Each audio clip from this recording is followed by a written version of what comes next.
एकादशी पूरे साल में 2 बार आती है। एक श्रावण के महीने में आती है, दूसरी पोषाधिक्रम में आती है। जिस नारी को संतान नहीं हो रही हो, बहुत प्रयास कर लिया हो, पुत्रदा एकादशी पूरे साल में 2 बार आती है। एक श्रावण के महीने में आती है, दूसरी पोषाधिक्रम में आती है। पुत्रदा एकादशी होती है, ये संतान की वृद्धि करने वाली होती है। शंकर जी के मंदिर में जाकर, भगवान शिव के मंदिर में पूजन करके घी का एक कटोरी में घी और एक कटोरी में खीर शंकर के सामने रख देते हैं। भगवान शंकर के मंदिर पर चौखट पर घी का दिया लगा देते हैं। शंकर जी की चढ़ी हुई एक बेलपत्र साथ में रखें और एक बेलपत्र को उठाकर शंकर जी के मंदिर की चौखट पे ही लेट कर चबा चबा कर खा लेते हैं। जो एक बेलपत्र लेकर आए हैं वो अपने पति को खिला देते हैं।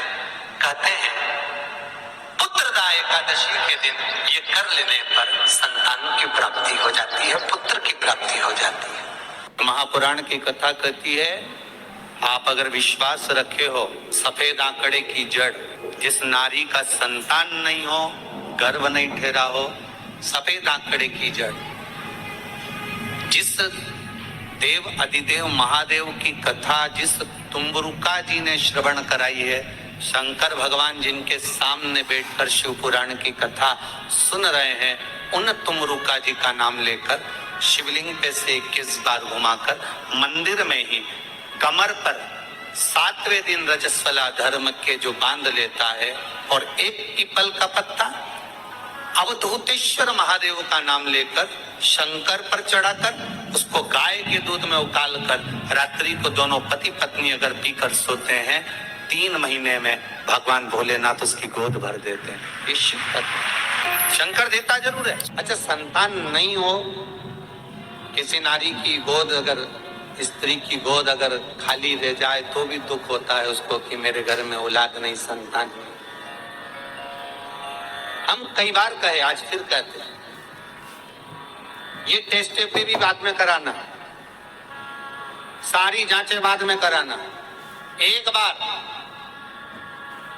बार शंकर का भजन कर देख। पिछले वर्ष कथा में तुमरुका जी की जो कथा कही थी, यूट्यूब पर डली हुई, अगर आप लोगों ने नहीं सुनी हो तो उसको निकालना यूट्यूब पर। श्री तुमरुका शिव महापुराण की कथा हमने कही थी, तुमरुका जी का व्याख्यान, उसमें वर्णन किया था।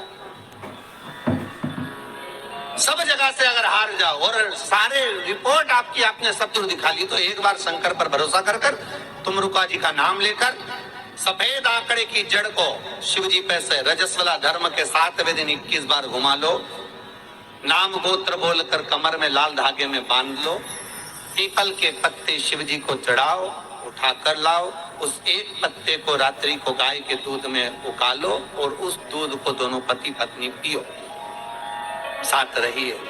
समय आएगा, बाबा चाहेगा तो 3 या 4 महीने में गर्भ ठहर ही जाएगा।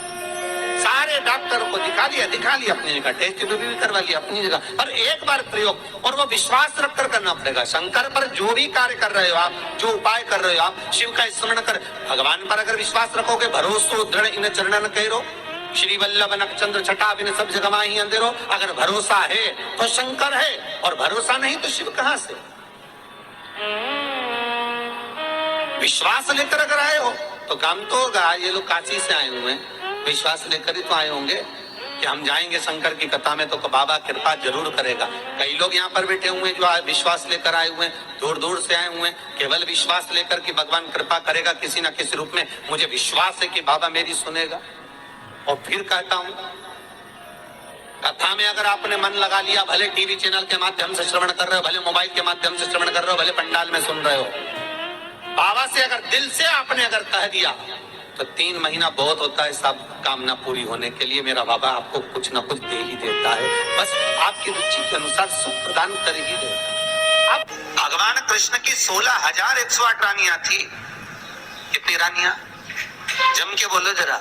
16,108 और 16,108 रानियां होने पर भी भगवान कृष्ण के यहाँ जब औलाद नहीं हुई तब भगवान कृष्ण ने अपने गुरु गर्गाचार्य बाबा को बुलवाया और द्वारकापुरी में बुलवा कर पूछा, गुरुदेव मेरी 16,108 रानियों से औलाद नहीं होती, संतान नहीं होती, मैं क्या करूं? गर्गाचार्य बाबा ने कहा, तुम चिंता मत करो, पार्थिव शिवलिंग का निर्माण करो। शंकर भगवान के शिवलिंग का निर्माण कर कर एक एक रानी के साथ में 11-11 दिन तक बैठकर शिव जी का अभिषेक करो। और पार्थिव शिवलिंग का निर्माण गर्गाचार्य बाबा के कहने पर भगवान कृष्ण ने करा। एक एक रानी के साथ में 11-11 दिन तक भगवान शिव का अभिषेक करा। तब भगवान शंकर प्रकट हो गए और शिव जी प्रकट होकर बोले, कन्हैया मांगो तुम्हें क्या चाहिए? शंकर भगवान ने जब कहा, कृष्ण बोले मेरे यहाँ औलाद नहीं है। शिव जी ने कहा, क्यों चिंता करते हो? तुमने 11-11 दिन तक एक एक रानी के साथ में बैठकर मेरा अभिषेक करा है। जाओ मैं तुम्हें वर प्रदान करता हूँ कि एक एक रानी से तुम्हें 11-11 संतान होगी और 1,77,186 भगवान कृष्ण के बच्चे हुए। ये शंकर जी की कृपा से। अब तुम्हें कितने चाहिए बोलो?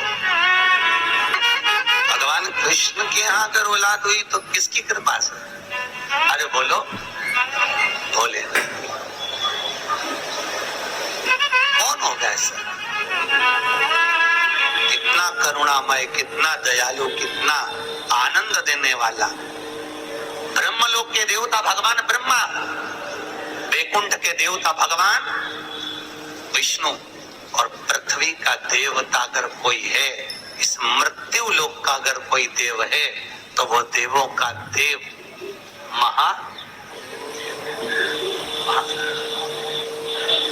पृथ्वी का देव, मृत्यु लोक का देव है महादेव। शंकर जी कहते हैं, भले तो ब्रह्मा को भज, चाहे तेरी मर्जी पड़े नारायण को भज, पर मृत्यु लोक का देव तो मैं हूँ, पाला तो मुझसे पड़ना है ना, तब निपटूंगा तेरे से। अभी तू जा। फिर पाला कब पड़ता है? जब थोड़ी सी भी दिक्कत आ जाए, परेशानी आ जाए, एक्सीडेंट हो जाए, ब्लड प्रेशर ऊंचा नीचा हो जाए, शुगर बढ़ जाए, अटैक आ जाए, तब सीधे पंडित जी को फोन लगा के बोले महामृत्युंजय का पाठ करा दो। शंकर जी बोले अब आया मेरे पाले में, अब आया है। लगे सब पाठ करने के लिए। भगवान नारायण का अगर विवाह भी कराने वाला कोई है लक्ष्मी से तो वो मेरा शिव ही है। कौन ने कराया था विवाह? शंकर। क्या नाम है माता लक्ष्मी की, माता जी का? अरे यही तो कोई ऊपर बोल रहा था, गुरुजी हमारे गुलबर्गा में तो खूब कथा होती है, आपको मालूम है गुरुजी? खूब कथा हुए हमारे यहाँ, खूब कथा चले। तो हमने कहा अच्छी बात है, बताओ जल्दी से माता लक्ष्मी जी की माँ का नाम क्या है? बोलो तो। हर हर महादेव। माता लक्ष्मी की माँ का नाम था ख्याति देवी। क्या नाम था? ख्याति देवी। कितनी लक्ष्मी हुई? अष्ट लक्ष्मी। उसमें से नारायण को कितनी लक्ष्मी भी आई? 2 लक्ष्मी। एक माता ख्याति की पुत्री श्री लक्ष्मी और दूसरी समुद्र देवता की बेटी लक्ष्मी महालक्ष्मी। ये 2 लक्ष्मियां भगवान नारायण को भी आई। कौन कौन सी लक्ष्मी भी आई? जम के बोलो। एक श्री लक्ष्मी, कौन है ये? माता ख्याति की बेटी। और दूसरे नंबर पर महालक्ष्मी, कौन है ये? समुद्र देवता की बेटी। अब जिस नारायण भगवान के साथ में मंदिर में लक्ष्मी जी की पूजन करते हो, वो लक्ष्मी इन दोनों में से कौन सी? बोलो जल्दी।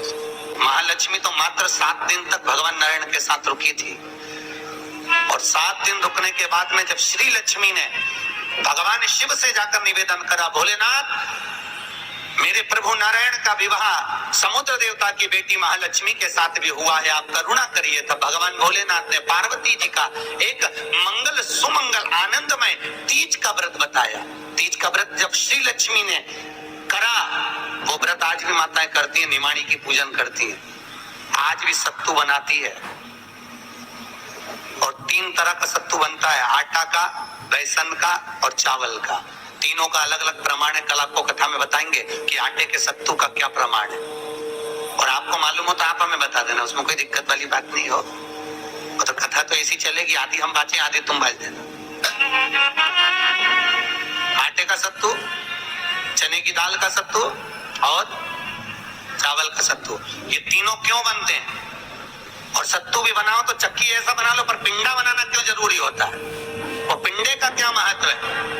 और श्री लक्ष्मी और महालक्ष्मी की कथा में वर्णन है दोनों। तो कथा कल आएगी, उसको हम कल लेंगे। पर आज जो कथा चल रही है कि श्री लक्ष्मी को माता पार्वती का विवाह सुंदर व्रत बताया, और उस व्रत को माता पार्वती ने करा। और उस व्रत को माता श्री लक्ष्मी ने जब करा, पार्वती के व्रत का हो, तब माता श्री लक्ष्मी और महालक्ष्मी दोनों एक हुई और एक होकर नारायण के साथ में जाकर विराजमान हुई। आज भी जो माता लक्ष्मी का एक हाथ नीचे है और कमल का पुष्प पकड़ी है, वो लक्ष्मी जी का महालक्ष्मी दर्शन है। और माता अगर हाथ देर से इशारा कर कर आशीर्वाद दे रही है, वो श्री लक्ष्मी का भाग है। माता दो भाग,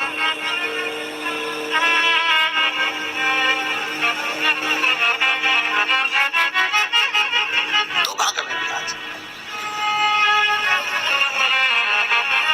आज बाबा भोलेनाथ की कथा कह रही। करुणा सागर भगवान शिव जो आनंद की राशि है, मृत्यु लोक का जो देव है महादेव, पृथ्वी पर रहने वाले जीवों को कष्ट ना हो, उनको सुख ही देने वाले, सदा प्रसन्नता प्रदान करने वाले। बद्रीनाथ किसका था?